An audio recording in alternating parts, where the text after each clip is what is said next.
Blog Talk Radio. That's right, you're not alone. Peace and love, Hotep family.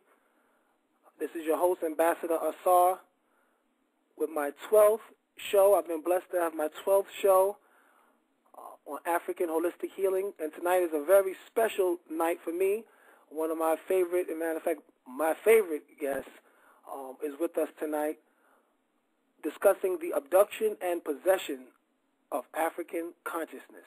Like, I needed someone that is heavy with the metaphysics and the sciences of spirituality, psychology, sociology, and all the things that will help us uncover and decode this abduction and possession.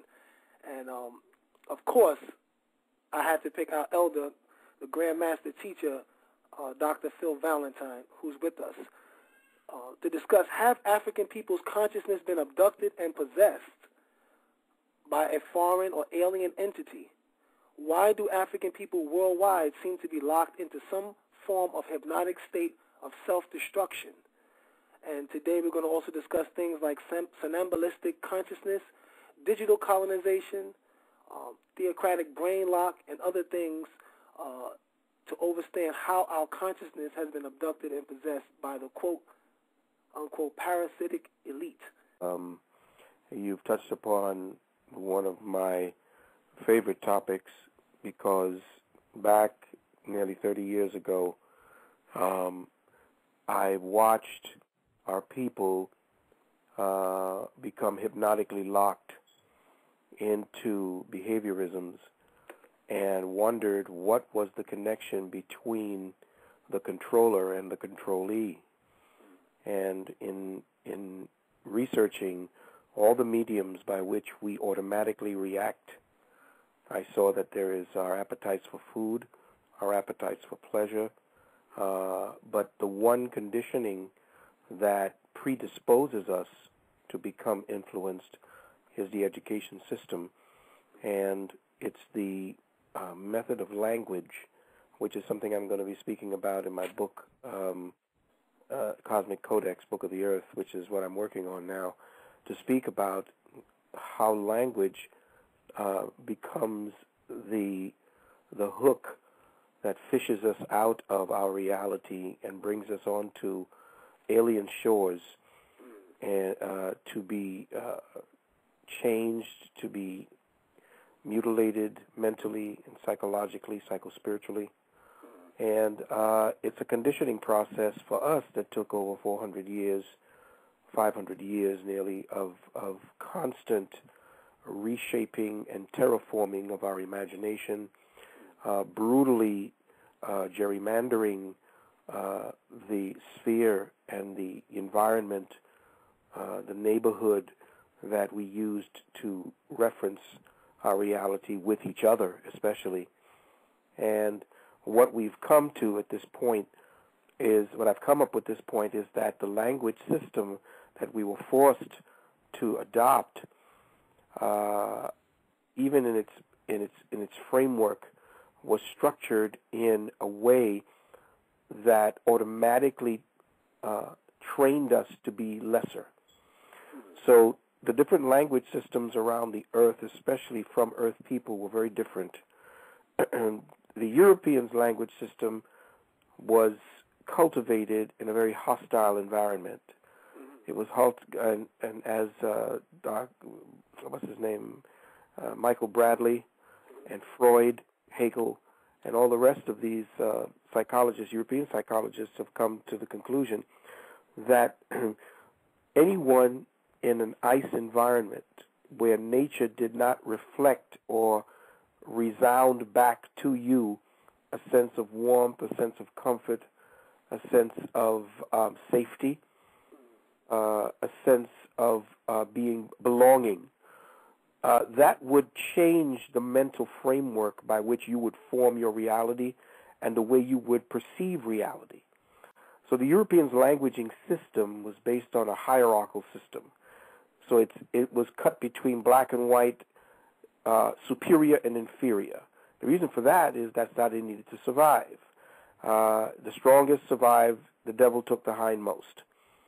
It was black or white, your enemy or friend. There's no time for nuancing and so forth, because in a hostile environment, there are things that are there that are just as desperate as you trying to eat you to stay alive. This is the kind of mentality that they themselves admitted that they came up with. So fast forward to how the language structured their mentality, and in language do you define your reality. So in their language, they defined reality as hostile and something that they needed to conquer, suppress, something they had to regard as their enemy. All strangers were their enemies because essentially they were strangers in an environment that did not accept them. So now fast forward to those who came out of there, and after being given certain degrees of knowledge and information, taking from their conquests all of the intelligence and all of the information that was taken from those that they conquered, went into what they would normally do with a psyche such as that, and that is develop weapons to defend themselves against any and everything not like them. So that mentality now factors into how they see the world. That's why nature, where they came up, where they were incubated, for want of a better word, nature was hostile. So nature was something to either defend against or suppress.